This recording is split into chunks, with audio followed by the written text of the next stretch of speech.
What is the root of anxiety? Why are we feeling it at all? Anxiety is your body's way of trying to keep you safe.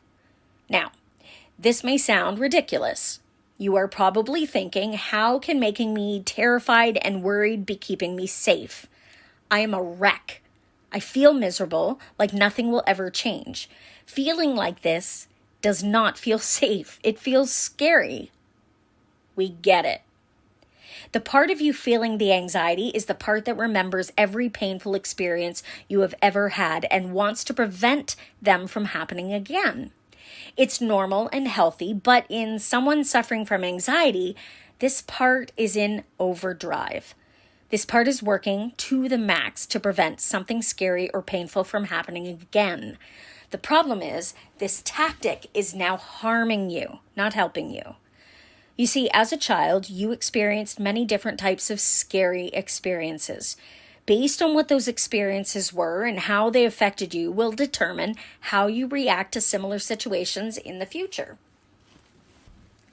If you had secure attachments with caregivers who modeled emotional regulation and help you do the same, you would likely not have anxiety as an adult. You would be able to find calm in any situation easily. If you are reading this book to help with your anxiety, you did not have a childhood like this. We promise. Many painful childhood experiences contribute to anxiety. Of course, severe physical, emotional, mental, sexual, and spiritual abuse are vital factors, but more minor experiences can be just as anxiety-inducing later in life. But do we need to experience severe abuse to see adverse outcomes as adults? Unfortunately, no. The human brain is designed to protect us from things that can hurt us. We know that fire can burn us, so we don't touch it, right? Same concept. Whenever we have a painful experience, we lock the experience away to try to avoid it later. If we forgot that the heat could burn us, we'd be in big trouble, so we remember. And we remember subconsciously, not consciously. We don't have to actively think about heat burning because the second our hand feels too hot, it pulls away. Your brain, in a millisecond, has experienced the heat and moved away from it because it can hurt you. This reflex is similar to what is happening in your body when you are experiencing anxiety. Your body is trying to pull away from the fire to prevent being burned. The problem is that it is hypersensitive and is experiencing a warm cup of tea as though it is a flamethrower and trying to burn you alive. Not an appropriate response to an innocent cup of tea. If you did not experience severe abuse, then you are likely thinking, I had good parents. They never hit me or abused me. Something must be wrong with me. I shouldn't be like this. Thoughts like this are common and sadly contribute to the anxiety you are already experiencing. You think that if you did not experience severe abuse, then you must be overreacting. This is false. You need to understand the truth of the experience.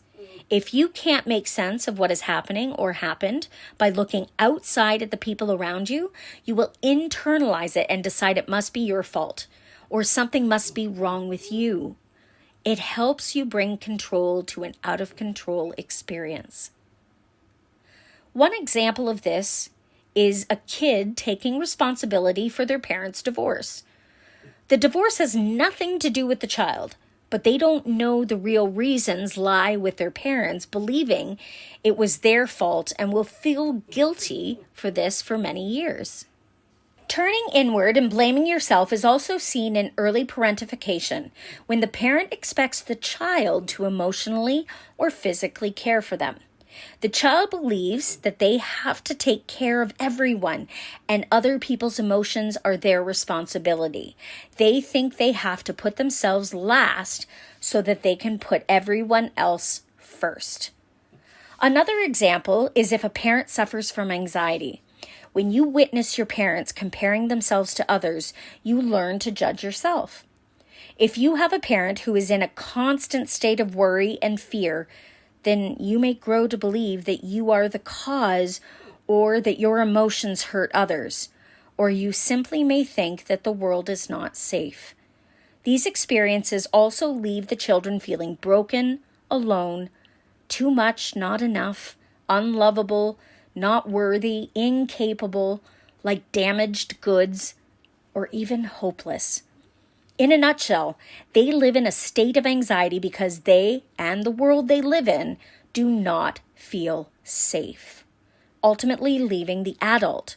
They become predisposed to stress and anxiety.